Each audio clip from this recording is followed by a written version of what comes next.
മൂന്നാം സ്ഥലം. ഈശോ മിശിഹ ഒന്നാം പ്രാവശ്യം വീഴുന്നു. ഈശോ മിശിഹായെ, ഞങ്ങളങ്ങേ കുമ്പിട്ട് ആരാധിക്കുന്നു. എന്തുകൊണ്ടെന്നാൽ വിശുദ്ധ കുരിശിനാൽ അങ്ങ് ലോകത്തെ വീണ്ടും രക്ഷിച്ചു. കല്ലുകൾ നിറഞ്ഞ വഴി, ഭാരമുള്ള കുരിശ്, ക്ഷീണിച്ച ശരീരം, വിറയ്ക്കുന്ന കാലുകൾ. അവിടുന്ന് മുഖം കുത്തി നിലത്ത് വീഴുന്നു. മുട്ടുകൾ പൊട്ടി രക്തമൊലിക്കുന്നു. യൂതന്മാർ അവിടുത്തെ പരിഹസിക്കുന്നു.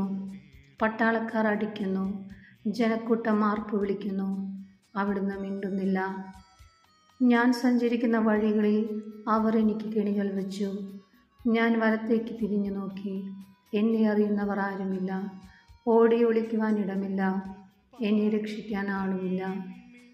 അവിടുന്ന് നമ്മുടെ ഭാരം ചുമക്കുന്നു. നമുക്ക് വേണ്ടി അവിടുന്ന് സഹിച്ചു. കർത്താവെ, ഞാൻ വഹിക്കുന്ന കുരിശിനും ഭാരമുണ്ട്. പലപ്പോഴും കുരിശോടുകൂടി ഞാനും നിലത്ത് വീണു പോകുന്നു. മറ്റുള്ളവർ അത് കണ്ട് പരിഹസിക്കുകയും എൻ്റെ വേദന വർദ്ധിപ്പിക്കുകയും ചെയ്യാറുണ്ട്. കർത്താവെ, എനിക്ക് വീഴ്ചകളുണ്ടാകുമ്പോൾ എന്നെ തന്നെ നിയന്ത്രിക്കുവാൻ എന്നെ പഠിപ്പിക്കണമേ. കുരിശ് വഹിക്കുവാൻ ശക്തിയില്ലാതെ ഞാൻ തളരുമ്പോൾ എന്നെ സഹായിക്കണമേ. സ്വർഗസ്ഥനായ ഞങ്ങളുടെ പിതാവേ, അങ്ങയുടെ നാമം പൂജിതമാകണമേ. അങ്ങയുടെ രാജ്യം വരണമേ. അങ്ങയുടെ തിരുമനസ് സ്വർഗത്തിലേതുപോലെ ഭൂമിയിലുമാകണമേ. അന്നു വേണ്ട ആഹാരം ഇന്ന് ഞങ്ങൾക്ക് തരണമേ. ഞങ്ങളോട് തെറ്റ് ചെയ്യുന്നവരോട് ഞങ്ങൾ ക്ഷമിച്ചിരിക്കുന്നത് പോലെ ഞങ്ങളുടെ തെറ്റുകൾ ഞങ്ങളോട് ക്ഷമിക്കണമേ. ഞങ്ങളെ പ്രലോഭനത്തിൽ ഉൾപ്പെടുത്തരുതേ, തിന്മയിൽ നിന്ന് ഞങ്ങളെ രക്ഷിക്കണമേ. ആമേൻ.